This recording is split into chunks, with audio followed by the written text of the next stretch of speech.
ঠাট্টা মজাক করছে আল্লাহর সাথে। কওমি মাদ্রাসার কিছু ছাত্র বেয়াদব, আর এই বেয়াদবদেরকে শিক্ষা দিয়েছে বিদাতি বেয়াদব। বিদাতি তো ব দেওয়া আছে আর বেয়াদবে ব আছে। বিদাতি বেয়াদব তাদের ওস্তাদ শিক্ষকগুলি, কারণ এরা বেয়াদব আর বেয়াদবই শিখেছে কওমি মাদ্রাসায়। এরা শিখিয়েছে ঠাট্টা মজাক করা ইসলাম নিয়ে। নামাজ পড়ছে আর সেই নামাজে পাকে দূরে করে রেখে দাঁড়াচ্ছে।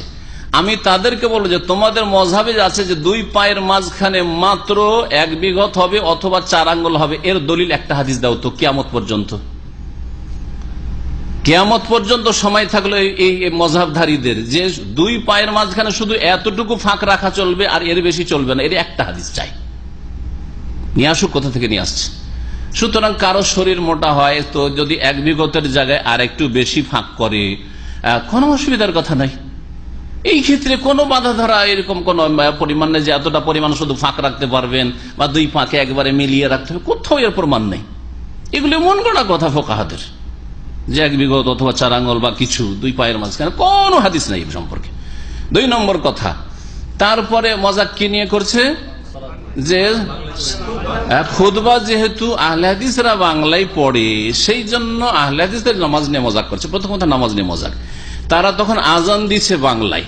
এই বিদাতীদেরকে বলবো যে তোমাদের ধর্মে, তোমাদের হানাফি ফিকাতে, নুরুল আনোয়ারে আর সমস্ত ফিকার কিতাবগুলিতে আছে যে ইমাম আবু হানিফার কাছে সূরা ফাতিহাও ফার্সিতে জায়েজ আর তকবীরে তাহরিমা এগুলো ফার্সি, যতগুলি তকবীর আছে নামাজের ভিতরে সবগুলি ফার্সিতে জায়েজ।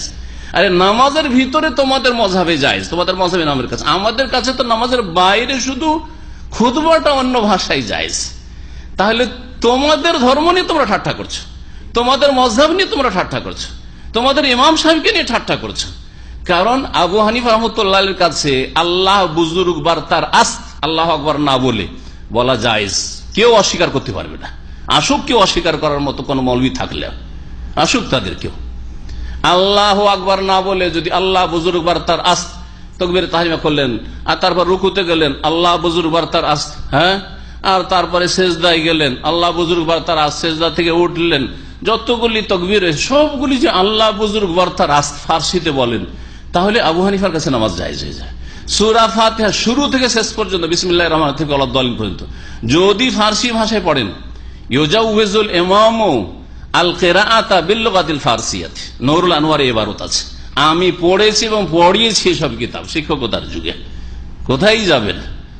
এগুলো তো মূর্খ লোকদের চোখে ধুলা ছেটানোর জন্য অন্যদেরকে নিয়ে ঠাট্টা মজাক করা, নিজেদেরকে নিয়ে ঠাট্টা মজাক করা হচ্ছে। আমরা তো নামাজের বাইরে খুতবাকে বাংলা ভাষা বা অন্য ভাষায় জায়েজ করেছি, আর এটাই হচ্ছে হক। কারণ খুতবা মানে অ্যাড্রেস করা, সম্বোধন করা। আরবি ভাষায় যদি বাঙালিকে আর ইন্ডিয়ানদেরকে বা শ্রীলঙ্কানদেরকে, অনারবদেরকে যদি আরবি ভাষায় খুতবা দেওয়া হয় তো বকরি ছাগলের সামনে কিছু বলা একই কথা, কোনো পার্থক্য আছে নাকি? যারা এক কথা বুঝেন না, যেমন বকরি ছাগলের কিছু বললে বুঝেন না, ওই রকম আরবি ভাষায় যদি ইংরেজদেরকে বলেন বা অনারবদেরকে বলেন ওই রকমই অবস্থা। তাহলে আরবি ভাষাতে খুতবা হবে, এটা তো অযৌক্তিক কথা, অযৌক্তিক কথা। এই জন্য খুতবা সেখানকার ভাষায় হবে যেখানে আপনি খুতবা দিচ্ছেন, যেখানে আপনার সামনে শ্রোতারা মেজরিটিতে রয়েছে।